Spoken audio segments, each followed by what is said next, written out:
If you're returning, thank you for joining us. I'm Sue. I'm Michael, and we are Close to the Family. It is Sunday, November 17th, 2019, Season 2, Episode 22.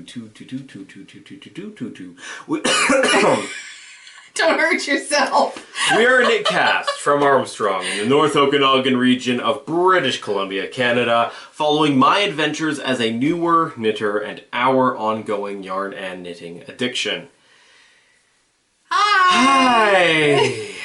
Hi. So skies above Armstrong. The sun just broke open. Yeah, it snowed earlier this week. Was More that on the that right? later. Was that The sun just broke through. through? We have a sunbeam. Can I catch it? Oh, it's probably out. Oh, just on my arm there. You can just see it. So Okay. if I just kinda... Wasn't that exciting? Yeah. Oh, there it is. There it is. Yeah. Okay. Yeah. I just got home from house sitting. Yes. Welcome home. Really, a half hour ago. Welcome home.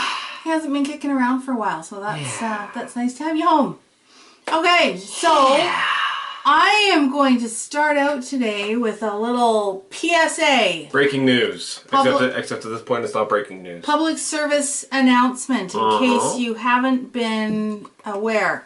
So there's a recall alert on Skacel, S-K-A-C-E-L, collection Flip Sticks knitting needles due to a laceration hazard.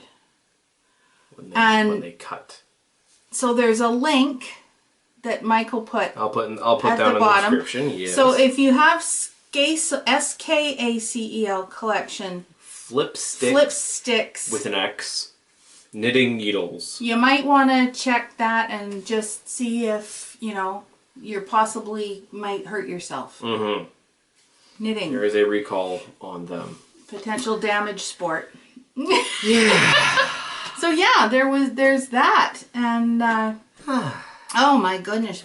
So, you might notice somebody's missing right now from our regular openings and stuff. She's around. I know.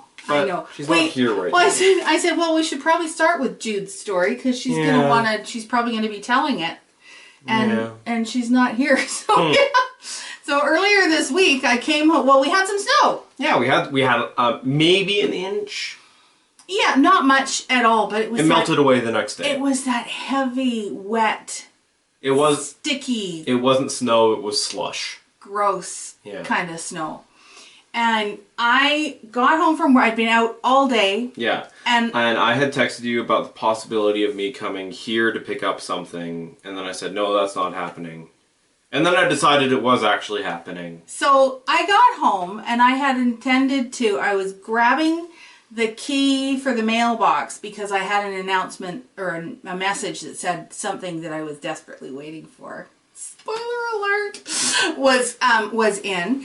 And so I was just going to grab the key and I was going to go out again, stop at the mailbox, and then go in and have dinner in Vernon and meet my fellow knitters. And for some reason I decided I had enough time to actually eat at home. Right. So instead I walked to the mailbox, I come back with my package that I hadn't even opened, and the phone rang, and it was our local vet. And it was like 5 after 5, and they're closed, and I'm trying to think, why is the vet going to be calling me at 5 after 5? It made no sense. So I answered the phone, and my friendly neighborhood vet person says, hey, Sue, we've got Jude here. And I was like, excuse me? And she said, yep.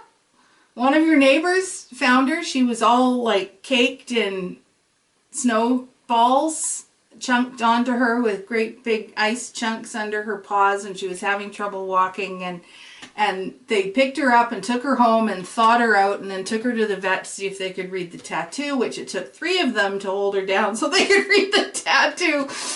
And so I was like, okay, like here I come. And I went and picked her out, but I'm going, how the hell did she get out? And I'm sending messages to my husband. I'm like, did you let her out? I don't think I let her out. And back and forth we went, and I said, well, one of us have some splaining to do. Jude is not a happy camper. Got Jude home. She was good. She wasn't traumatized. Particularly, I went out for the evening. And as I was driving home, I was like, I wonder if Mike came home. Mike, what happened when you came home? I came in, I grabbed what I needed to grab, and when I was going out, Jude insisted on being let out. And you've heard her. And I tried to not... to dissuade her, but she was not having it, and my only other option was to lock her in a room in here, which would have probably been better. Because... And she got out. And she went out. She went out, and she's an indoor-outdoor cat, so I didn't think of anything of it. Yeah, it was just, we don't usually, leave her out in the winter time. And it was just one of those things. But, happy ending. Mm-hmm. She had an adventure. Mm-hmm. And she came home again, and she's none the worse the wear for it. But, boy, was I confused. I'm like, what is the vet doing with Jude? How did she get out? Yeah, I'm sorry. That's okay. It's one of those things. It happens. It was funny. I mean, it's funny now. Yeah. And I've been teaching some of the ladies at work. Yes. How to knit. That's been very exciting. I think I have a picture that Mike will put in here of Anna. Ooh. Sitting and knitting. So it was really neat. We went and Chris made us an amazing lunch. Oh, good. Amazing lunch. And then we sat down and we were knitting. Who's Chris? Is Chris Anna's boy? No, Chris is the esthetician at work. Oh, okay. Okay. Yeah. I just do nails. Yeah. She does nails, pedicures, facials, waxing. Yeah. Eyelashes. You do nails. I do nails. Oh, speaking. Okay. We'll come back to that in a moment. I'm sure you've been staring at it going, what? We'll come back to this. We'll do this some of you may already have an idea. We'll come back to this. And what are you wearing? Anyway. So Anna picked it up quite well. Mm-hmm. So we just started with just 10, 15 stitches, and I say 10, 15 because anyone who started knitting knows that number fluctuates in your first few rows. Yep. Just straight garter stitch, knitting back and forth. And Anna picked it up pretty quick. Now, Chris, it turns out, I didn't find out till I was there, is A, left-handed, and I'm right-handed, and B, dyslexic. Oh. So... It was pretty interesting. I kept sort of offering her different options for how we could go about learning this, and she just finally said, "No, I want to learn right-handed." How does being left-handed affect your? We'll talk about that. Yeah. Well, if you're when you're knitting with your when you're knitting, your left hand mostly holds the needle in place. Yeah. And you might be holding yarn if you're a continental knitter, and you might be holding your stitches bunched, right? But your left hand's doing a lot of holding stuff, and your right hand is doing kind of in and out of the stitches, and even if it's just little motions, which it should be, your right hand's kind of doing more of that stuff. So anyway, teaching them to knit. So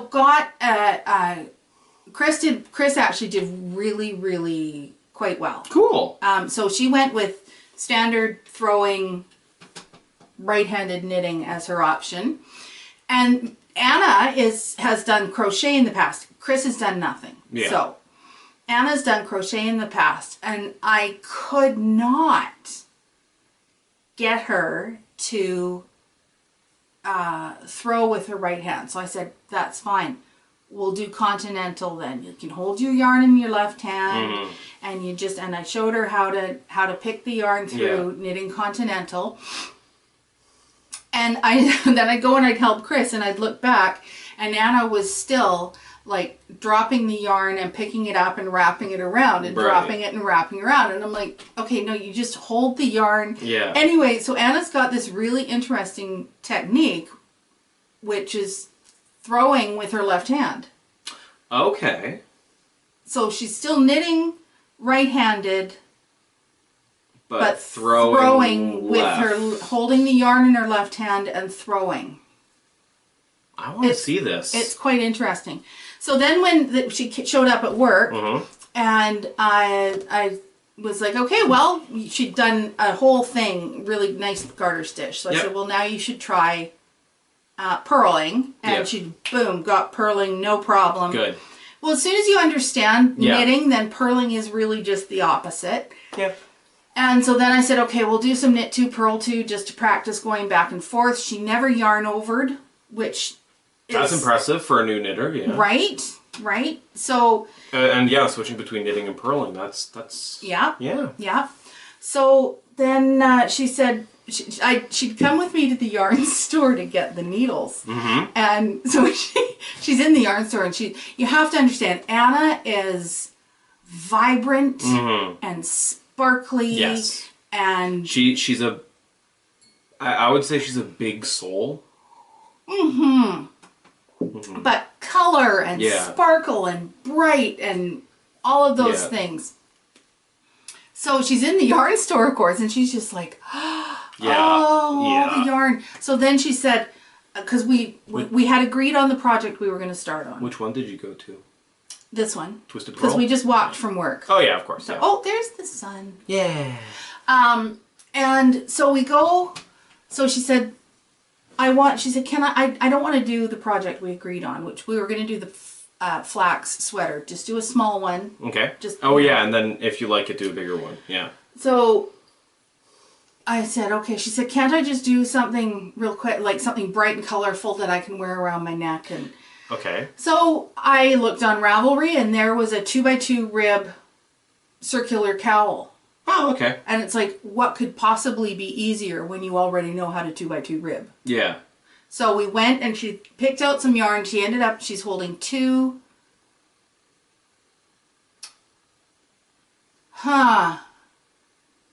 She's holding 2 yarns together. Okay. Oh, I know. It was a chunky weight pattern. And she's holding like 2, I think they're worsted weight, hand dyed. So like $90 later and her first project is on the needles. Oh my! So she got it started. Yeah. And she's ripped it out 3 times. Oh, good. And then now on Friday she was about this far up it, and she's probably got about that much more to do. And she'll yeah. So she's just like, that's good. Away she goes. That's good. Then I started teaching Cree. And Cree was, I said, okay, so do you remember how to knit? She said, no. So I said, okay, well, we're not going to start straight into the sweater then. We're going to do like I did with the other girls and do a swatch. She said, no, I want to cast on the sweater right away. So I said, do you know how to cast on? And she said, yes.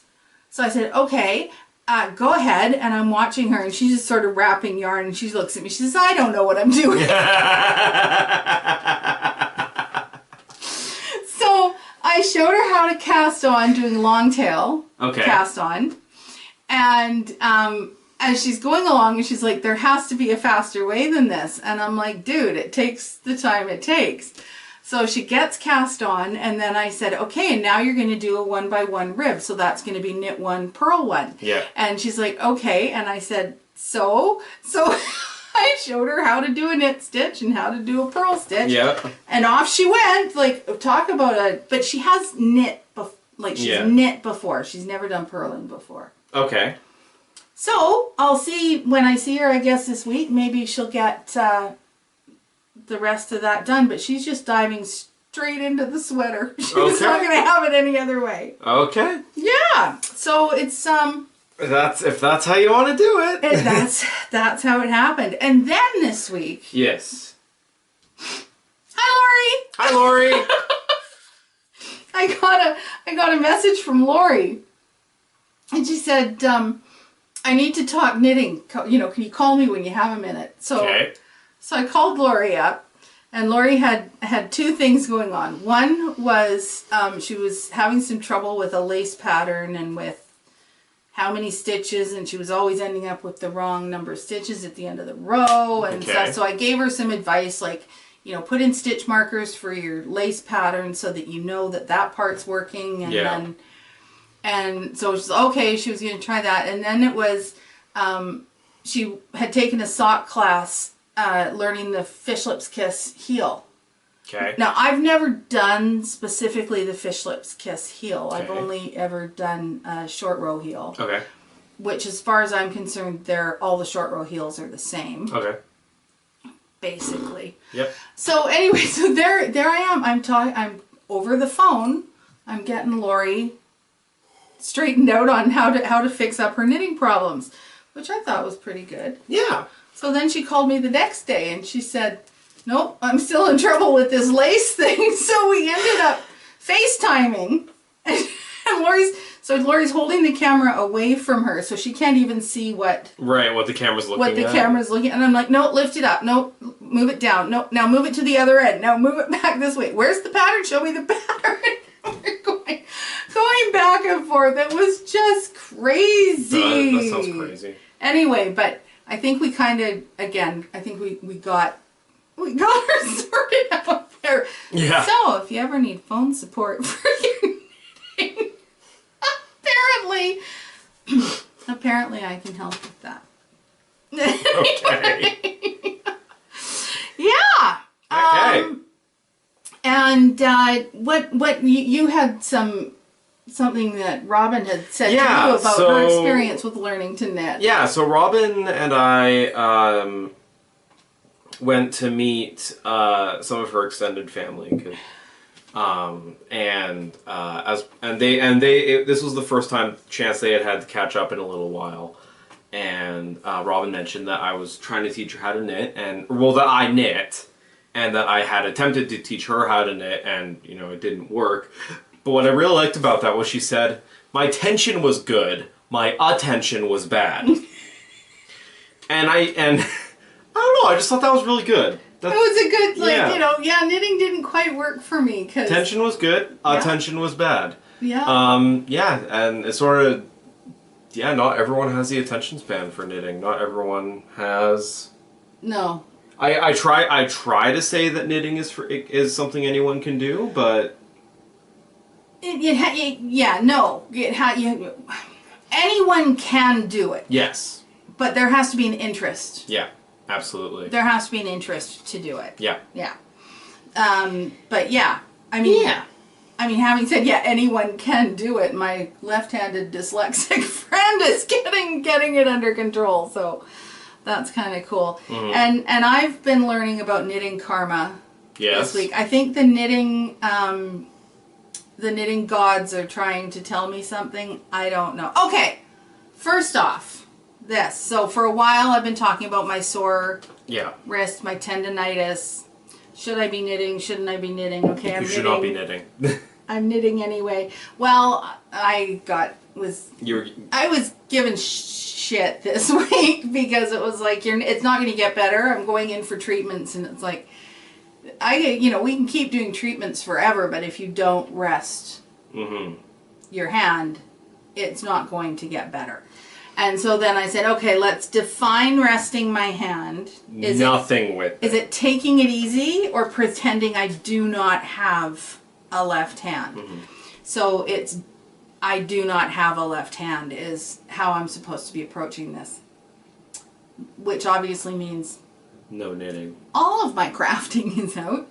And the only way I can stop myself from using my hand, you'd be amazed, like you pick something up and you just automatically like hold both sides of it, or I've got this in my hand, I'll use this hand to pick that up. So I don't need a sling. No. But this prevents me. Yeah, it reminds you. From using my left hand. Yeah.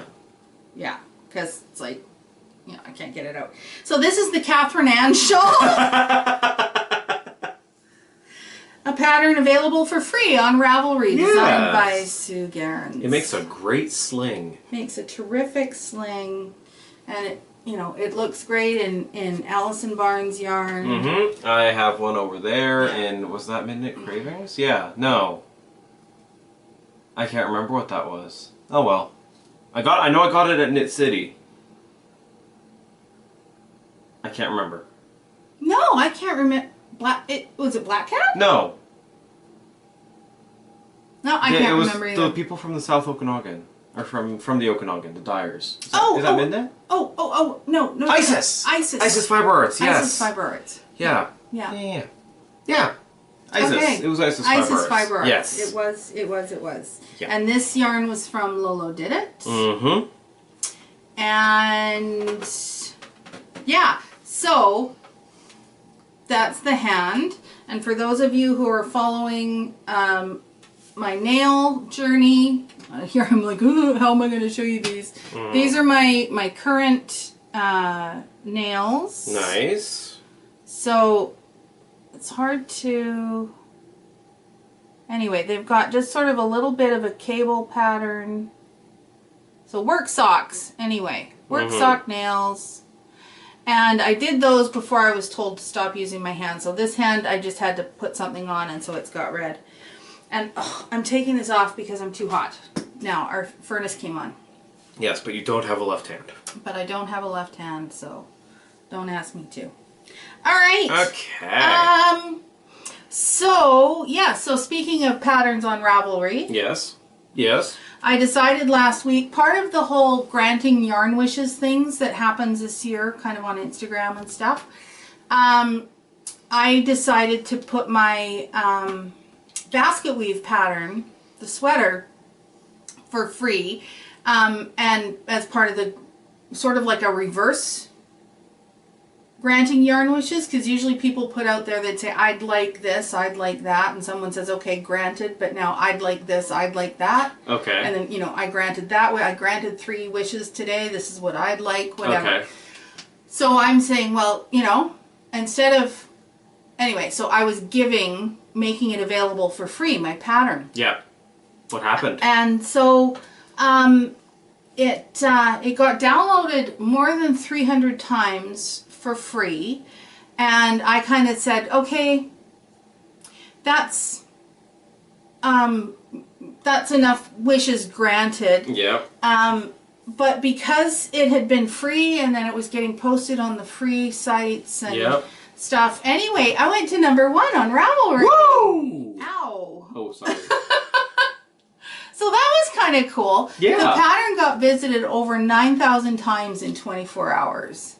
And then people very kindly, bought it for real after that. Another person bought it today. Yay. So it was great. It still hasn't paid for itself. It's still costing me money.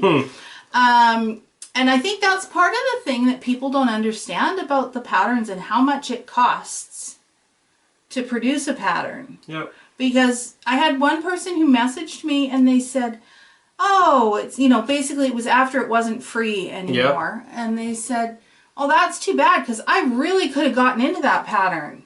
Yeah. And I said, well, guess what? You still can. Yeah.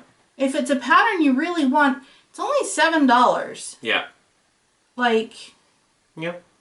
And I'm not actually, like I said, I'm still losing money. I'm still not making any money on it. So I'm not getting rich here. It's like I'm just, if you like it, buy it. It's been tech edited and anyway, that was just, but that was really cool.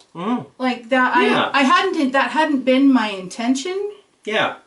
Going out, but yeah. I thought that was pretty neat. And, right, so I was talking about Knitting Karma. Yes. My Novelli. So earlier this week, actually it was Sunday, so a week ago. Okay. I spilt my coffee on my Winnie the Pooh project bag. Oh no! Which is white. Yes. And had my Novelli in it, and it was open. Yeah. So my very first thought was, I've got to get, and on the floor. Who cares Yeah. about the floor? So my very first thought was, I've got to get this bag soaking, because coffee is going to stain like nobody's business on my nice white bag. Yeah. So I quickly got it into a sink, and then I was like, okay, well, I might as well put some Eucalan in with it. Yeah. So I put some Eucalan in. And then I got back to my sweater, and there was one little of coffee on the sweater that Okay. I was knitting. Okay. So I said, oh, okay, well, I'll just dip the top part of the sweater, which Yep. is where it was, Yep. in the water and, squeeze it out and dry it. So that happened last week, and no stains on my Winnie the Pooh bag, and got the coffee out of Novelli. Yeah. Yeah. So then yesterday, Yes. with my one hand, Yes. I Spilled coffee. spilled a bowl of pierogies smothered in butter right into the bag. Into the bag. So now I've got greasy butter all over the sweater We may need to close that window. and the bag. And there we go. Just don't sit forward, I yeah. guess. So I ended up doing like a full soak. I put it in last night. I don't know what, okay, it would have been around dinner time. Yep. And I didn't remember it until like midnight Okay. to take it out. And yeah, so that happened. Anyway, so I don't know if I'm going to have a greasy sweater and a greasy bag now, or how that's going to work. But I'm getting to see what my sweater is going to look like blocked. Yay! And it's looking pretty big. I keep forgetting how big I am. So Oh, yeah. I'm hoping that it's going to still fit. Yep. Yeah. Yeah. Do you want me to drop that blind? We'll sit back. We'll just sit back for now. Okay. If it creeps up on us still, then we'll start sitting forward. So, I think that's all our kind of All our chit chat. all our stuff, right? Yes. Yeah. So, Good. I can't see the time. Okay. There we go. I'm Okay. gonna just... Oh, see, there I go. I don't have that hand. Stop using it. Stop it. Okay. Okay. Yeah, that's enough for now. I can still sort of. So, That's not as important. So no. I just have to know how long we've Yeah. been recording. I know. So yeah. So moving on to Moving on. Yarnquisitions. Yarnquisitions. I was, when you were talking earlier, I was thinking, oh, is it that? And then I looked down, I was like, it is. It is. So, my long-awaited for blue brick yarn. Look at the Wow. sparkles in that. That is so good. Right? Yeah. So, this is the yarn from Blue Brick that I got for making Wingspan by Kyle Vey. So it's an 80-10-10, 10 being the Stellina. So Okay. 80 or merino cashmere Stellina, and it's a 200 grams skein gradient. Okay. And this colorway is not the one I thought I ordered, but it's the right one. So it's the It's called Woolly Mammoth. Yeah. Is this Muscovy. Okay. So the Muscovy duck, and this is what the colorway is based on. So hold the yarn up. So yeah, It feels nice. doesn't it feel wonderful? Yeah, a little bit of cashmere So in there. I think that's kind of cool that she sends out the little this is what it's based on. Yeah. Okay, and now Mike's trying to steal my yarn, but Yeah. I want that back. So of course I'm desperate to break into this. Yeah, but you can't. But I can't. You can't. But I want to. Oh, and I was going to, if you're not familiar with the pattern Wingspan by Kyle Vey. So that's, I can't hold this. That's the Wingspan pattern, and that's why I specifically wanted the gradient yarn. Mm-hmm. So that you could get that that gradient going Yeah. through it. Yeah. Yeah. So I am super happy that I'll be able to start knitting that Yay! soon. Yay, yay, Yeah, yay. yeah, yeah, yeah. Okay, I think that's the end of Yarnquisitions. Yarnquisitions. So that brings us to Foes. Foes. I mean, I finally actually finished Ursa and have given it now to Robin, but I included that as a foe last week. And so. hopefully soon we'll have pictures Hopefully, yes. of Robin wearing Ursa. Probably not before this goes up. No. But, yeah. No. Anyway, that brings us to whips. Whips! Oh no, you're relying on me to talk about knitting. I just realized that. So, my current whip only right now is my socks. Using the Queensland Collection Perth Rainbow Reef colorway. There they are. It is a rainbow reef. It is a rainbow reef, and those stitch markers are the row I was on last time you saw these.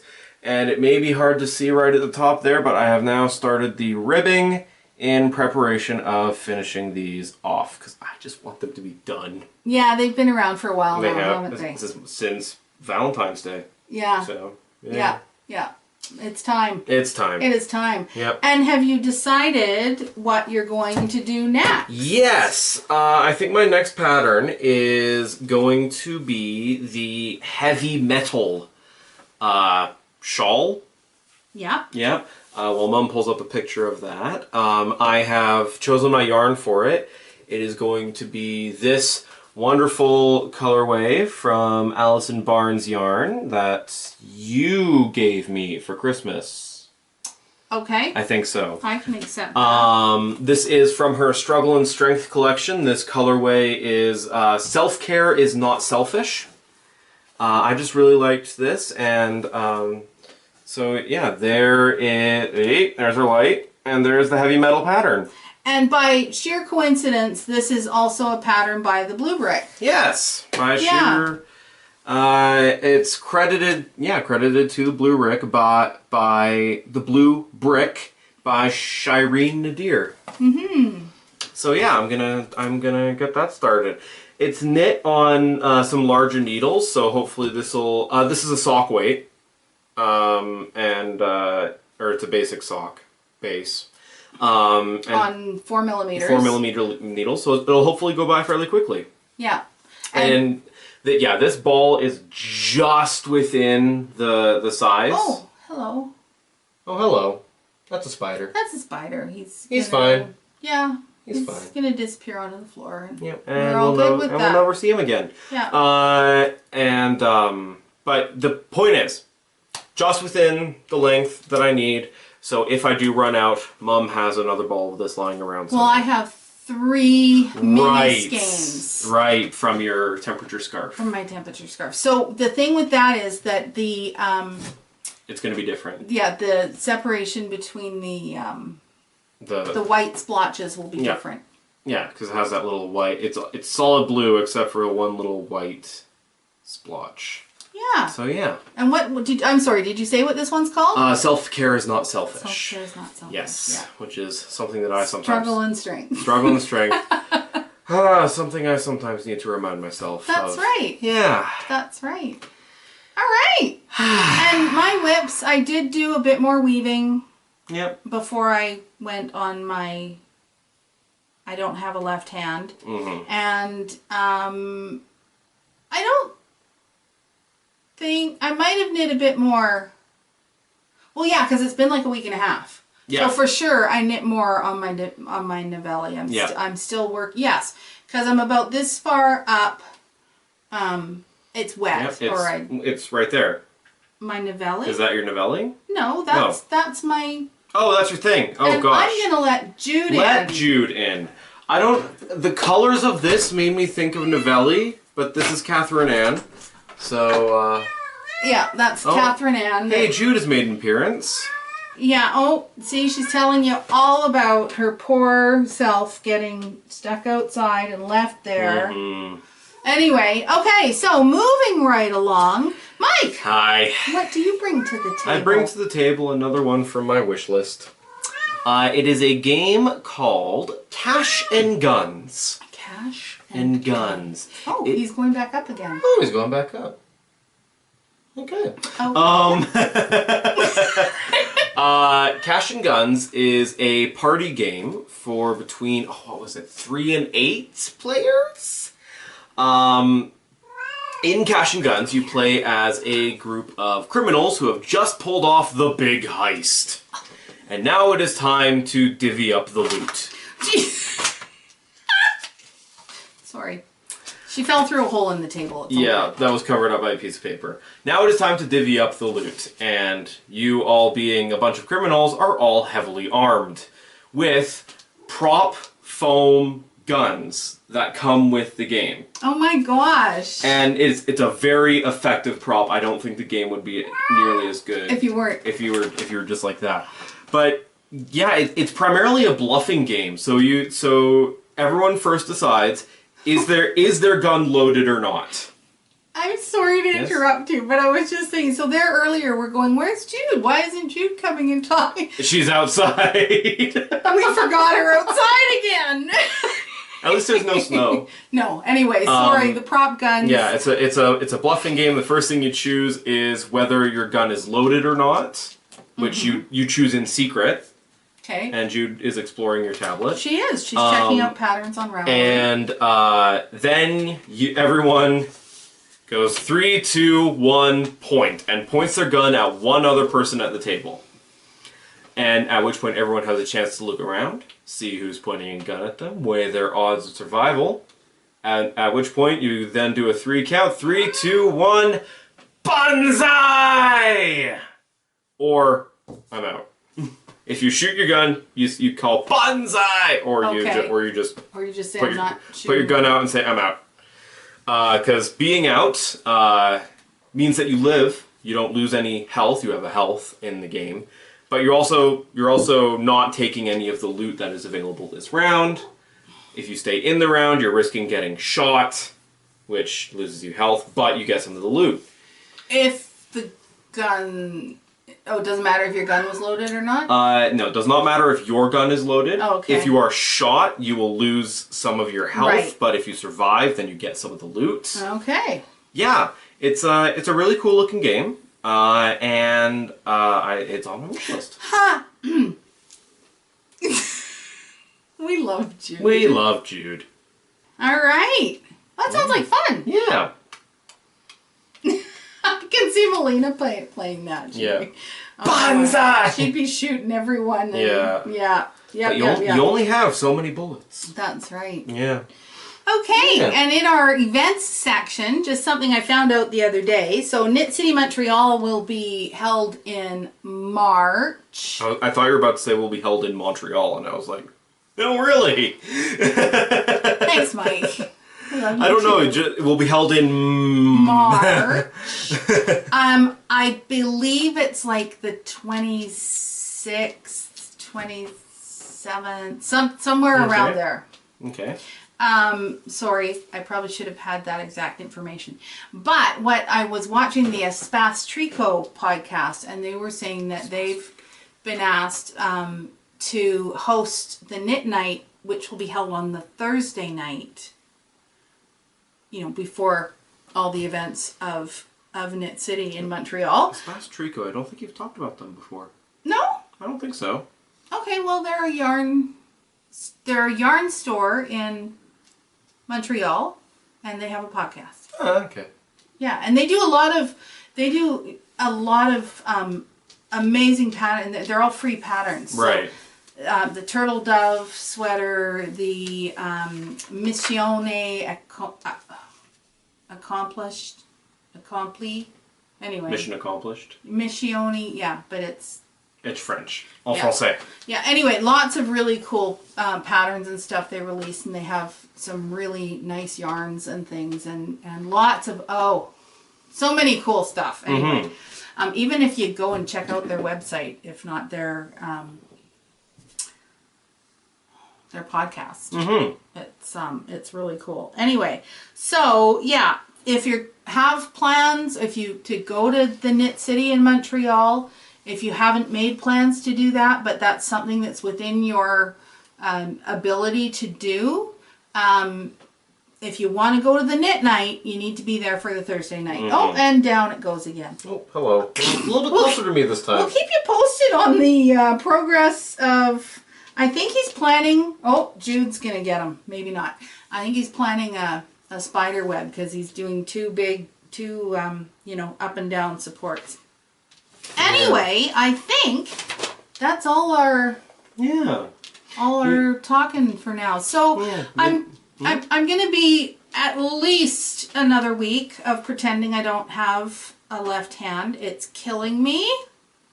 Mm-hmm. It's actually, so I've been doing the odd nail client still because, business is business, People right? have appointments. But I'm not taking any new clients for the rest of this week. Mm-hmm. So I have one more tomorrow, and then I should have 5 or 6 days with just rest. Absolutely nothing. Just rest. Yeah. Yeah. This is not easy for me. I can only imagine. Yeah. You know, I was just looking at your bracelet.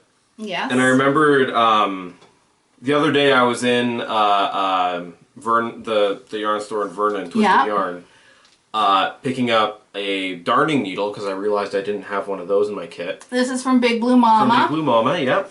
And they had some of those. And just in that moment, I was like, oh my gosh, you know what I could use this for? I could use this for both primary aspects of my life. Dungeons and Dragons. Sometimes you'll need to measure out distances to scale. Mm-hmm. And you'll need that. And also at work, sometimes I'll be looking at a tablet or a laptop or something. Mm-hmm. It's like, what's the measurement on the screen? And I could just whip that off my wrist. I was so close to buying one, and then I was like, you know what? Christmas is coming up. I better not doing that. Okay. Yeah. All right, good to know. Yeah, because you told me you've already got some Christmas shopping done. Yes. So. Yes, I do. Yeah. Anyway.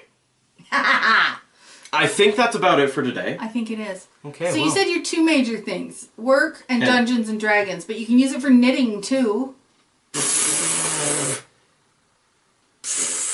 Oh, measuring's for amateurs, right? Measuring's for amateurs. No, I could use it for knitting. But for that, I actually have a proper tape in my yeah, kit, but sometimes it's not handy. That's and true. You just pull that off just whip it out. You just whip it out, Mom. You're telling yourself no. Anyway, we're gonna call it there. Thank you so much for joining us today. If you made it this far, I'm sorry. To help us out here on YouTube, please remember to like, comment, and if you haven't already, subscribe. Really helps us out, reach a larger audience. Join us on Instagram, Close Knit Family Knitcast. Follow us on Ravelry. All the information for that will be on the end card and in the description. I just realized I mixed up follow us and join us, but that's okay. You get it. As always, keep your knitting close and your family closer. Bye.